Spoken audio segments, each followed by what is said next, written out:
Pour stimuler son activité touristique, le Kenya a supprimé les formalités de visa pour tous les voyageurs, quelle que soit leur nationalité. En vigueur depuis le 1er janvier 2024, la nouvelle mesure est loin de faire l'unanimité auprès de nombreux voyageurs. Plusieurs voyageurs ont dénoncé le système sur les réseaux sociaux. Selon les autorités kenyanes, près de 10 000 personnes ont demandé une autorisation électronique de voyage, mais seulement plus de 4 000 dossiers ont déjà été traités. Nous comprenons que dans un premier terme, du fait de la résistance naturelle au changement, il demande d'avoir une autorisation de voyage électronique qui va être présentée à la compagnie aérienne embarquante uniquement, pas aux autorités kenyanes à l'arrivée. On est dans un monde où les pays qui auront compris la nécessité d'ouvrir les frontières prendront plus d'avance sur les autres. La nouvelle disposition pénalise toutefois des ressortissants de plusieurs pays qui étaient jusqu'ici exemptés de visa pour la destination Kenya, les ressortissants d'une cinquantaine de pays,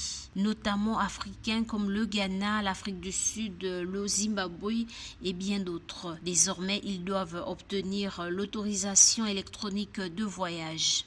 Le Kenya a très bien compris les enjeux de la nécessité de l'ouverture du pays, de l'ouverture du marché, du libre-échange et la facilitation du commerce visant à ouvrir encore plus un pays qui attend presque tout du reste de l'Afrique, d'où la levée de l'obligation de visa. Bien que l'exemption de visa soit effective, les voyageurs doivent tout de même, avant de fouler le sol de ce pays d'Afrique de l'Est, demander une autorisation de voyage qui s'obtient 72 heures avant le voyage en remplissant une demande en ligne. Un droit d'entrée de $30, environ 27 € est également demandé. En 2022, le nombre de touristes venus au Kenya était de 1,54 million, en dessous du niveau d'avant la pandémie de Covid-19 selon les chiffres du ministère du Tourisme. Le Kenya espère multiplier par 200 le nombre de touristes pour atteindre 4,5 millions de visiteurs d'ici 2027.